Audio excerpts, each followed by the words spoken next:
with hopes that doing a favor for Sophie Langley would work herself into her good graces and out of her debt, while learning a little more about kindred mythology.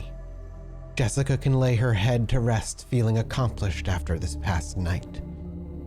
But rest isn't truly rest, merely brushing the outskirts of the abyss, feeling like an instant has passed.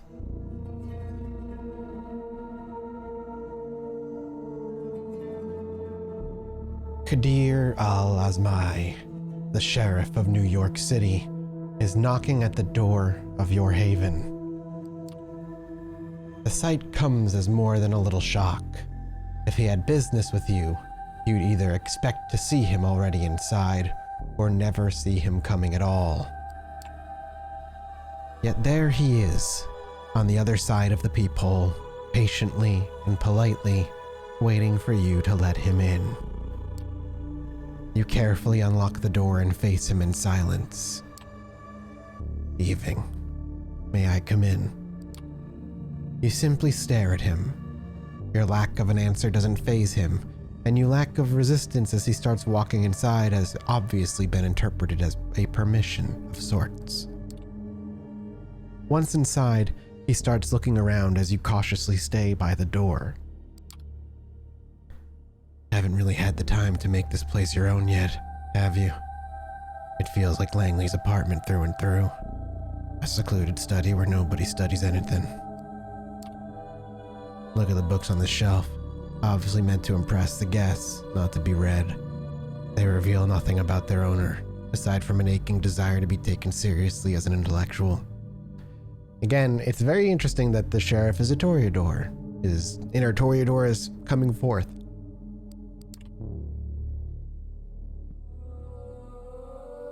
He picks one of them up and smirks before putting it away. The phenomenology of spirit, next to all of this garbage poetry. We can make a bet.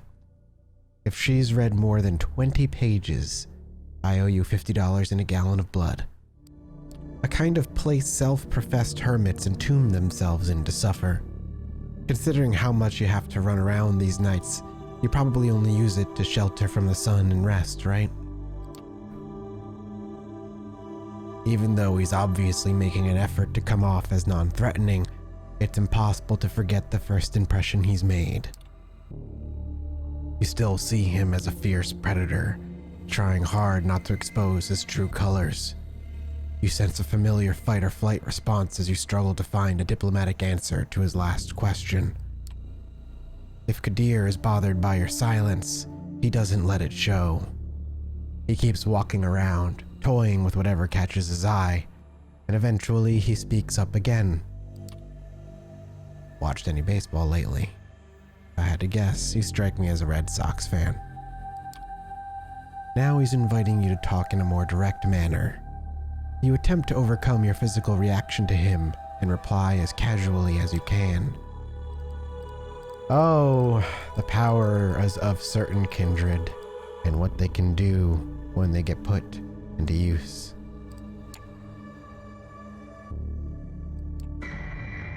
Your mind keeps going back to that night when everything has changed forever. Waking up in hell with a body next to you, spending a night in that underground sweatbox, unsure what's gonna happen next. The endless car ride. 3 strikes. A bloodthirsty crowd. That blade. A rebirth, a baptism by fire, a frightening executioner who made sure the flames scarred your spirit. As you look into his face, you realize he's read your emotions from yours. Not in the mood to exchange pleasantries, There's no animosity in his voice. He's just stating a fact. Let me get straight to the point then. He momentarily stops caring about his surroundings, turning all of his attention to you and demanding the entirety of your attention in return. You see, there's something I realized over the years. In a large part, I may have been hired just to look menacing with a sword, but my job is all about seeing through bonds and relationships. that Camarilla would be safe as long as its members adhered to the certain social contracts, making their dealings and affinities plain for everyone to see. But that obviously remains a pipe dream. This is a community born of conspirators, overly ambitious gangsters and politicians, monsters in denial, all sorts, tragically broken individuals. They are driven by desires that make them incompatible with the Masquerade, incompatible with prolonged survival of the Camarilla, incompatible with the methods I use to operate. And so, I am doomed to be like a cop, constantly insulted behind my back, and maybe for a good reason, but immediately called for help whenever someone loses their tableware. Or like a Christie novel detective, outwardly assisted by everyone, but constantly lied to about everyone's past and motivations, even when my failure to solve the mystery might be the end of us all. He tries to sound like he's peacefully resigned to his fate, but it's easy to detect a tinge of regret in his voice, a voice belonging to someone who once had bigger ambitions than this. What broke him? So you see, for this detective, the why done it is far more important than the who done it or the how done it. When you understand all the players and their mutual obligations, you easily understand every crime. But of course, the kindred know it, so they devise ways to make my job much harder, such as conspiracies between two unrelated actors that depend on scratching each other's backs for mutual security.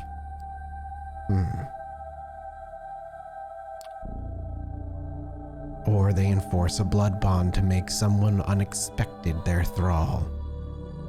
A boss serving their employee, a rebel serving the tyrant, just because one is regularly being forced to drink another's blood bond, or another's blood. I love blood bond. So, blood bond.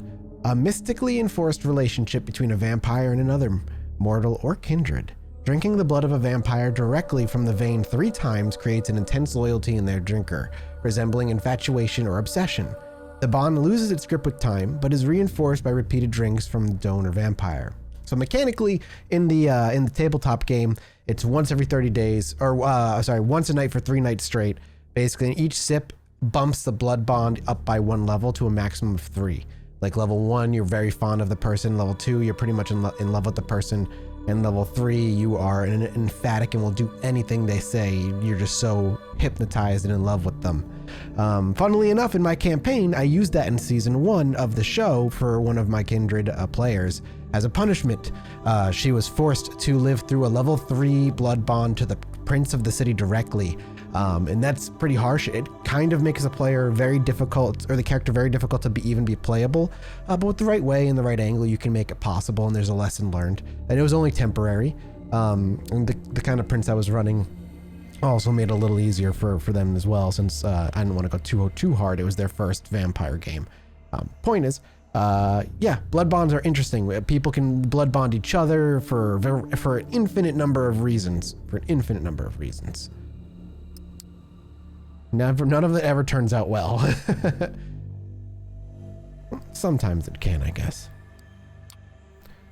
What has Sophie seen in you? Why does the prince keep asking me about your actions? How come you're being pushed to build your own coterie so fast? You are surrounded by unclear motivations you yourself don't understand. That unnerves me, and it should unnerve you as well. He's definitely right. Certainly, we're only a week into being a kindred, and we're running the gambit very quickly.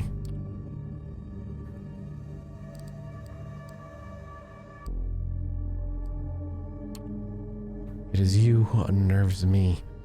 You've made one hell of a first impression. Finally, you managed to raise your voice. Kadir notices the effort and smiles softly. So you haven't gone mute since the last time I saw you. Good. Well, I'm here for a selfish reason. I need to develop a report with you to fulfill my obligations better. The last time we've met, I couldn't see you as my equal. Now that you're accepted into Camarilla, what choice do I have? I'd understand if you didn't want to see my face again, but I'm one of the faces of New York City community, and as long as you're a part of it, it's going to be impossible to avoid me. Especially when I have business with you, and I do. As you might have guessed by now, one of my tasks is uncovering the outstanding bonds. One of my tasks is uncovering and understanding your bonds, not outstanding. And one of them might endanger our community. Well, that's not menacing at all. Who is he talking about? My immediate guess is, Sophie's child. Ooh, could be Sophie. Someone from my coterie, Kaiser? Kaiser? I don't know. Is this about Sophie? Kadir shakes his head. Sophie's fine. She's plotting something big, I know it, and she knows I know it. But she's treading carefully as she should. No, it's not a major player. He produces a file from underneath his coat and passes it to you. This is our troublemaker. You open the file and see some printed photos. You freeze up as you recognize the face and are overwhelmed by a flood of repressed memories. Newman!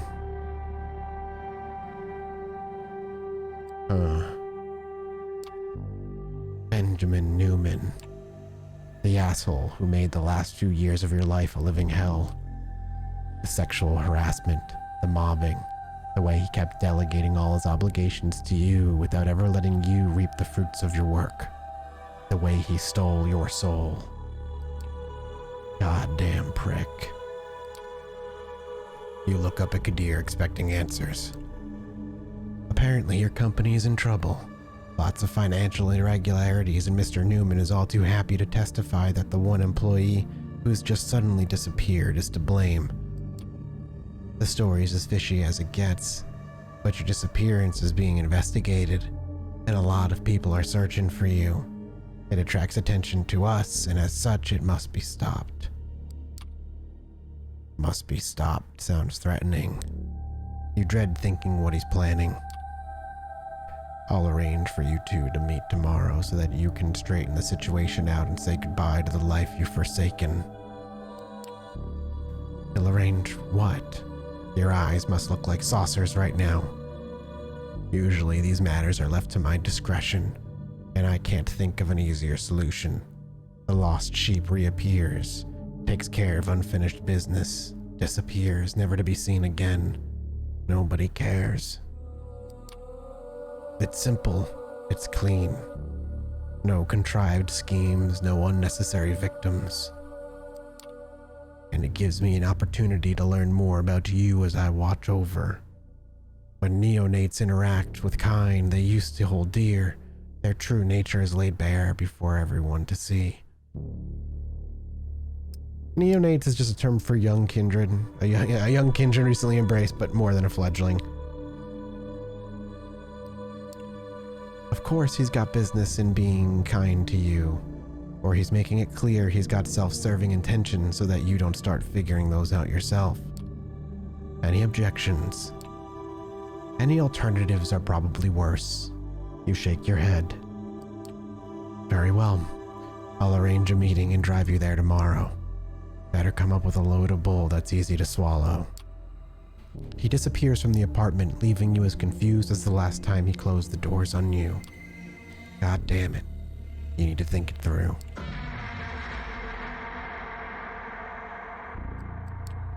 For a long time, you just sit in your haven, lost in your thoughts, thinking about how revenge is a dish best served cold. So half the night is spent being mad. Fine. Also, we feel like someone's tailing us. I feel like we should be paying attention to this. Let's see who's following us. Someone is following you around. Has been for a few nights, maybe longer. That can't be a good thing. The only question is, what to do about it. I'm not gonna tell Sophie. We'll deal with it ourselves, show her we're capable of our own problem solving. You venture out to the street with the goal of letting your stalker know you're aware you're being followed. It's time to stop this ridiculous charade. It's raining outside. and as you step onto the street in front of your haven, you wonder whether that'll help you. Will you be able to see the footprints of your stalker in puddles on the ground? Not sure where to start, you slip a few bills to a homeless man and chat up the guy who runs the local bodega. Both talk your ear off about strange characters hanging around, but none of their stories seem right to you. Walking the streets, you're by turns convinced that everyone you see is an enemy agent out to get you, and that your stalker has decided to take a night off. Frustrated after a couple of hours of useless searching, you cross the road without looking where you're going. A courier on a motorbike zoomed towards you, not having enough time to brake or swerve as you suddenly step in his way. For a split second, your eyes meet those of the man on the bike, and you both know you'll collide. You'll get hurt. Something hits you, pushes you forward. You tumble flying to the sidewalk as the courier zooms past.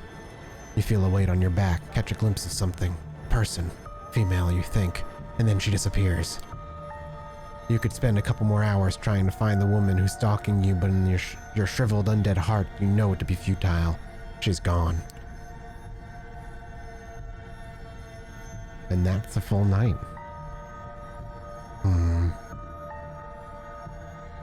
Now we rest. Tomorrow we have a decision to make.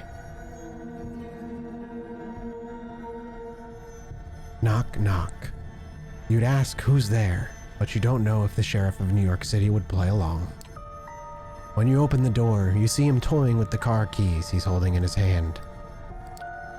Ready to go, fledgling. You don't feel you are, but you give him a nod nevertheless. Excellent, stick close. He leads you down to the vehicle he's parked nearby. Once again, he takes the wheel, literally and figuratively.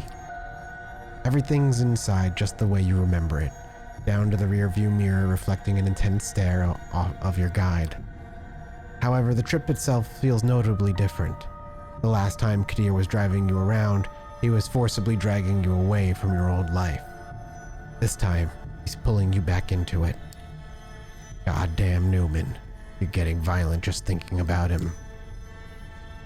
Let me tell you how this is gonna go. As I said, I've arranged a meeting between you and your kin. It's going to take place somewhere you should know very well. I'll watch over you two from a safe distance to make sure you adhere to the rules. You should know those very well, but I'll reiterate just so you can't ever say I didn't warn you. Don't do anything that would violate the Masquerade. Don't establish some secret routes of contact I will know. Do treat it as if the last time you two meet. Take this chance to wrap everything up. Here's your story. You're fine, found yourself on the crossroads, decided to radically change your life and move out of the city. The subway is unbearable, the rent is too high. They've heard it all. However, you do not appreciate being accused of a crime you haven't committed, so you're back both to clean your name and strike fear into the heart of the real culprit. By now, you should know how to cause fear among the living, don't you? He smirks at you. Have fun. As long as you don't leave a mess for me to clean, we should be good. The car makes a sudden turn. I leave the finer details to you. Just be so kind and don't make me regret it. You can sense he's going out of his way for you, but doesn't try to force you into gratitude by stating it plainly. If you know, you know. He'll see if you were worthy of his aid. Keep in mind, though, he's doing this on purpose. He has his motives. We're here. You take a look around to recognize your destination. He was right. It is a familiar place. It's the office you've wasted the best years of your life in. Newman should be up there. Apparently someone is blackmailing him with documents proving his penchant for embezzlement. Poor guy is stuck in his office. He's probably pretty shaken up. The documents don't exist, but it would be a shame if someone went there, wiped the floor with the man, found proof that he's pilfered the funds and forced him to admit his crimes. He turns off the engine and relaxes comfortably in his seat. You silently leave the car and head straight for Newman's office. The elevator ride up just doesn't want to end. After what felt like 5 hours, but when reality was closer to 30 seconds, you finally reach your floor. Your ex-boss is sitting in his office just like Kadir said. He looks, how should you describe it, as if he has just Googled the body language for alpha males and attempted to poorly copy the most cartoonish cartoonish posture in order to intimidate the blackmailer. Out of habit, you take a deep breath as you step inside his office. Jessica. He immediately relaxes. It's just Jessica, his eyes say as a sly grin appears beneath them. Forgot to ask for vacation. People were worried, you know. Not to mention overworked to hell and back, then overworked some more. Someone had to take over your responsibilities. And guess what? Just as we started digging into your work, some unexpected financial irregularities started popping up. We'll need to work on a common story to explain those, you see. You keep quiet and just stare him down. The poor idiot still thinks he's the predator in this room. Let's see how long it'll take for him to realize he's mistaken. Newman senses you're different somehow. He attempts to stare back, but fails to withstand your glare. He starts wondering what's going on and quickly arrives at a conclusion. Wait a second. So you're the one who sent me that message. Now that's a laugh. He starts approaching you. Sweetheart, if I'm going down, you're going down with me. You think you'd convince anyone you never knew what was going on around here? Fat chance. And even if you did, you know my friends. They'd never let you live it down. He's right in front of you, licking his lips, pondering the best way to display his complete physical superiority. You won't give him a chance. Treat him as a punching bag? Scare the shit out of him. Before Newman blinks, you stand in front of him with your arms crossed. After he blinks, your hand is already on his throat. He freezes up. He watches you get in his face and slowly brandish your long, long fangs. A loud, throaty, inhuman growl rings out throughout the office and begins to morph into a violent hiss. For a moment, your ex-boss can't identify the source of the overwhelming sound, or rather, his brain refuses to accept your relatively small body is capable of generating a noise like this. As he begins to understand and process the unnatural sight of your fangs, he is gradually overpowered by an animalistic fear which shatters his entire worldview. You were supposed to be a victim. Why are you a threat? Why did reality break? You slowly tighten your grip on his neck, not hard enough to trigger a fight response, but enough to strike a deeper fear in his heart. Kneel. Newman complies with your demand, squealing softly, a single tear making its way down the stubble of his cheek. Fuck. Obey. I'll do whatever you want, just don't kill me, please. You gather your strength and throw him, slamming him against his desk. Fuck. A born boardroom predator has found his better place. A born boardroom predator has found his better in the place he's least expected it. You start slowly walking toward him. Stop, I'll get it, I'll do it. I'll fucking do it. With shaking hands, he scrambles towards a safe on his shelf. He opens it and takes out some documents inside. This is what you want, right? This is what you want. You rip out the papers from his hands and browse them. These should be enough to, as Kadir would put it, prove his penchant for embezzlement. I'll clean your fucking name. Tell them somebody else. You twist your heel on his hand. He screams. I did it. I'll tell him I did it.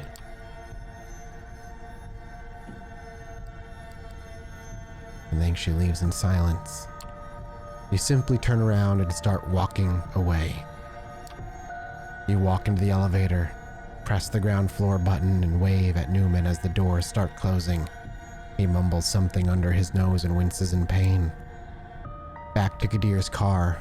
Once you close the door, he instantly puts his foot on the gas pedal. Walking off the pitch with no regrets. Said everything you had to say. I wiped the floor with him and got the documents that should keep him in check. The asshole will be constantly looking behind his shoulder for the rest of his life. Kadir smiles deviously. Looks like you can take care of business, as expected.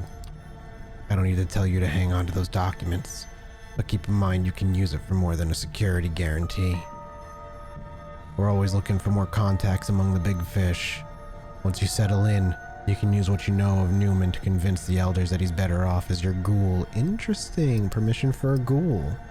The minion created by giving a bit of vampiric vitae, aka blood, to a mortal without draining them of blood first, which would create a vampire instead. Exactly. It's just giving a mortal a little bit of your blood.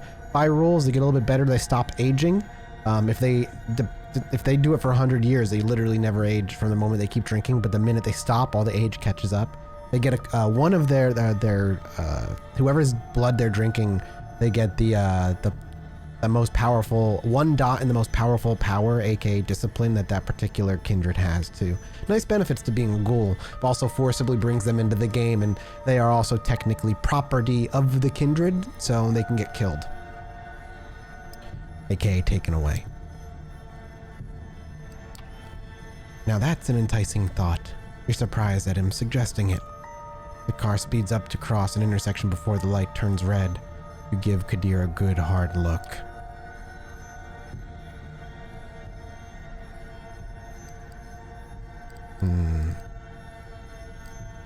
We know why he's not being mean to me. You've done a good job setting all this up. He chuckles, visibly proud. If I couldn't handle something this easy, I wouldn't be holding my position, but... Then he takes on a serious, slightly sorrowful expression. Don't suck up to me, kid. Mr. Bad Guy's still here, and without a doubt, he will go back to decapitating suckers like you anytime now. The car starts slowing down. We're here. You look out the window and see your haven. Take care, I'll see you around. Just pray I don't have to see you too often. You leave the car and start walking to your haven, thinking about Kadir. Can't say you're fond of him. What with the welcome he gave you and all, but after tonight, you can't say you aren't either. You're gonna need some more time to understand him, that's for sure. And on that, we leave Jessica. Quite a busy night and a half she's had.